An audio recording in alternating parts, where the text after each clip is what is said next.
Hello everybody, welcome back to my channel. My name is Hannah, I am a registered dietitian, and today I'm answering a very common question that I get. Will intuitive eating lead to weight loss? This is probably the most common question that I receive when I talk about intuitive eating. And for many people, the fear of weight gain is what keeps them going to diet after diet after diet. I recently asked my TikTok community if the fear of weight gain is keeping them in the diet cycle, and most of them said yes. This is very common and it makes a lot of sense. Understandably, there might be a part of you that wants to lose weight. Our society tends to put thin people on a pedestal and glamorize the act of weight loss. But pursuing intentional weight loss is going to make it near impossible to truly become an intuitive eater. Let's talk about why. Before we get into the weight loss part of the conversation, I want to first talk about what intuitive eating is, especially for those who might be new to this channel. Intuitive eating is a non-diet approach to health that is outlined by 10 principles.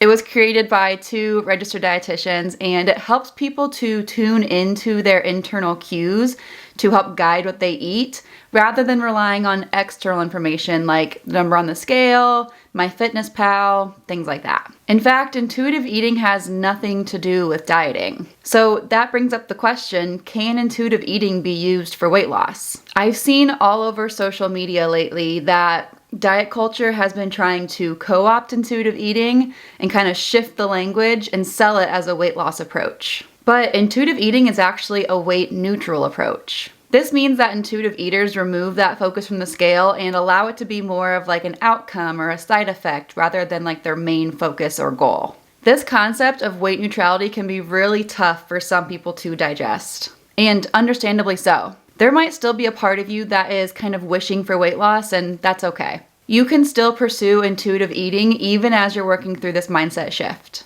One large issue that may come with using intuitive eating as a weight loss approach is that it takes away from our ability to tune into our internal cues. This is mostly because our weight is an external piece of information, and intuitive eating is all about our internal cues. Using your weight as an external measurement of progress will take away from your ability to tune into your body's internal signals. Here's a few examples of how stepping on the scale might make it more difficult for you to eat intuitively. If you step on the scale and that number is higher than what you feel it should be, this could lead to you ignoring your hunger cues because you feel as though they are kind of lying to you and leading you to overeat. Or it could lead to you saying, screw it, what's the point? I've gained weight, why even try anymore? And this could lead to a binge or even a series of binges. On the other hand, if when you get on that scale that number has gone down, this could lead to you celebrating and eating past fullness because you've been good and you've earned it.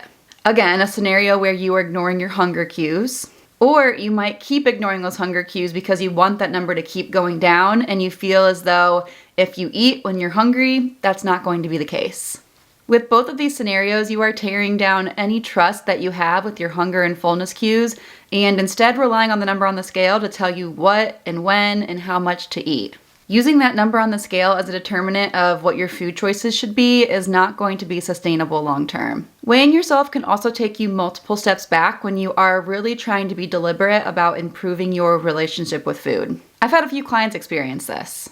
After working together through the various principles of intuitive eating and weeks or months of building trust with their inner cues, I've had a couple clients decide to step on the scale to kind of just see what it said. And if they did not like what they saw, they began to wonder what they were doing wrong and second guess their body's signals. I even had one client who strongly considered downloading MyFitnessPal again because she felt that her cues were not to be trusted and that the app would be the solution to that. Now that we've discussed that intuitive eating is not a weight loss approach and it's not a diet in any capacity, you might still have the question of, okay, but if I do intuitive eating, am I going to lose weight? The short answer is maybe. While some people do lose weight when they ditch the diets and incorporate intuitive eating, this is not the case for every single person. When you stop dieting, allow all foods, begin honoring your hunger and fullness, one of 3 scenarios could happen.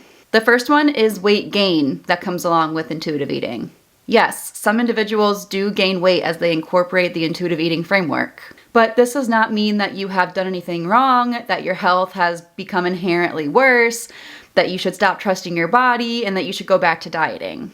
If you gain weight as a result of making peace with food, you likely needed to gain that weight. It's highly likely that weeks, months, years, decades of chronic dieting led to your weight being below what it felt comfortable at, or also known as its set point weight. Some individuals also experience weight maintenance with intuitive eating. Your weight might not change as you ditch the diets and work towards an intuitive eating approach. If this happens, it's likely that you were already eating the amounts that your body needed. But although weight may not have changed, there were likely many mental shifts as you went from the diet mindset to a positive relationship with food. And the third scenario is weight loss. Some people do lose weight as they incorporate intuitive eating. This is not totally uncommon. Weight loss may occur if you were binge eating, emotional eating, or in any other way eating more than what your body needed. So to go back to the question of, will I lose weight with intuitive eating?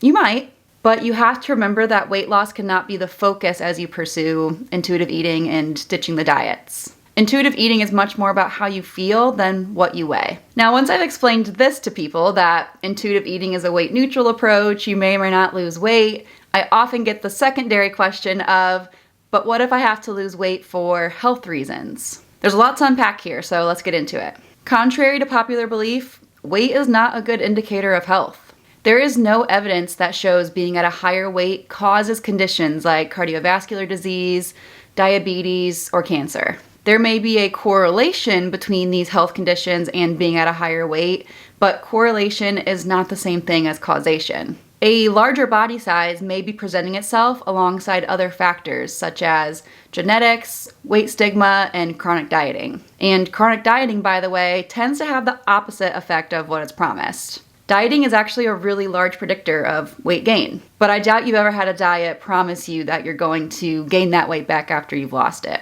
They usually promise weight loss, and you might experience that initially, but most of that tends to be regained. Other factors that could correlate to these health conditions beyond just weight are environmental factors, social factors, access to food, safe places to exercise, as well as access to healthcare too. Yet, even though all of these factors may play a role, weight is so often the boogeyman. Weight loss is often prescribed as the best way to achieve optimal health and wellness. I also want to bring up that your weight is not a behavior, meaning that you can't do weight loss. As mentioned previously, weight loss may be a side effect when someone stops binge eating, they incorporate more joyful movement, they improve their relationship with food, and along with this weight loss, there might be improved blood sugar levels, decreased blood pressure, improved cholesterol levels. But these benefits are coming from the behavior modifications. Again, the exercise, the improved relationship with food, so there's less binge eating. It's not because of the weight loss itself. It's all about those behavior changes, and again, your weight is not a behavior. If you're still not convinced that a higher body weight is not the cause of these poor health outcomes, I want to bring up something called weight stigma. Most of the differences seen in health outcomes between thin and fat people has a lot more to do with weight stigma than weight itself. People with higher body weights tend to avoid going to the doctor because they don't want to be shamed about their weight, and they don't want to have their conditions dismissed just because of what the number on the scale says.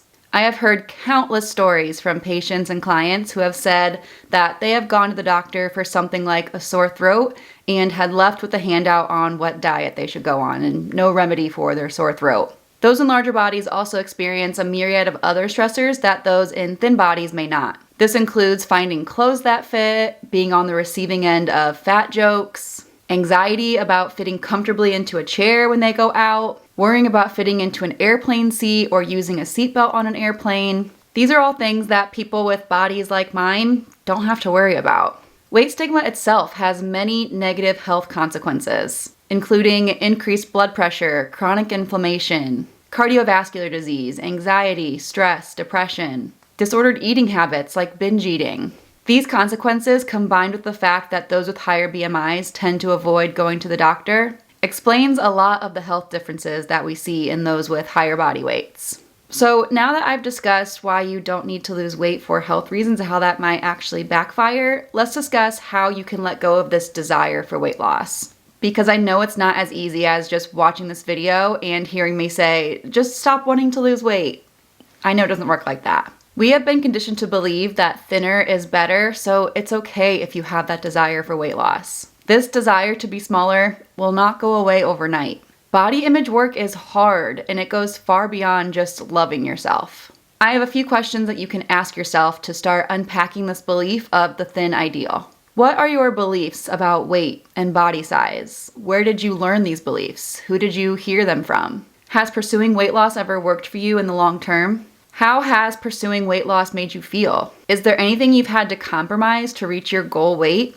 What physical and emotional harm did you experience while dieting? What did you miss out on while you were dieting and trying to lose weight? Who is benefiting from you feeling like you don't deserve love unless your body is smaller? Who profits from telling you that you need to change? Once again, it is okay to work towards the framework of intuitive eating, even if you still have a desire to lose weight. These thoughts will likely keep lingering for a little while, and even down the road, they will still pop up here and there. Over time, as you build trust with your body, these thoughts will be few and far between.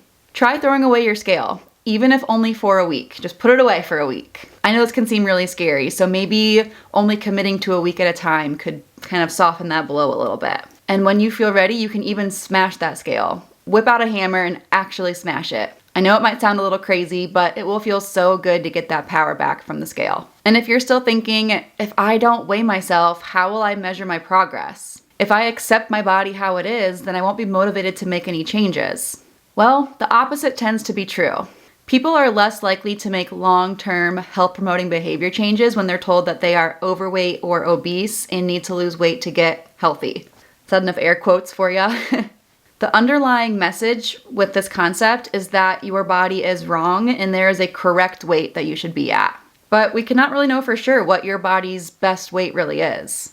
It's definitely not based on BMI, that's for sure. A number on the scale does not paint the full picture. Weight loss is not always inherently health benefiting. So instead of focusing on that number on the scale as a measurement of progress, focus on health promoting behaviors instead. How are you sleeping? How are you managing your stress? Are you able to sneak in more fruits and veggies? Are you drinking enough water? Are you doing some form of exercise that you enjoy and can maintain? When you are taking care of your body to the best of your ability, your weight will settle where it's meant to settle at. And lastly, remember that your weight does not determine your value, your worth, or your whole body health and wellness. You are so much more than just your body. All right, friends, thank you so much for watching this video. If you have any questions about this topic, please leave them in the comments below. If you are looking for more support on your intuitive eating journey, you can join my membership and work towards ditching the diets with my support and the help of others with the same goal as well. I will leave the link below for you to become a member today, as well as check out all of my other services. Thank you for watching, and I'll see you in the next one.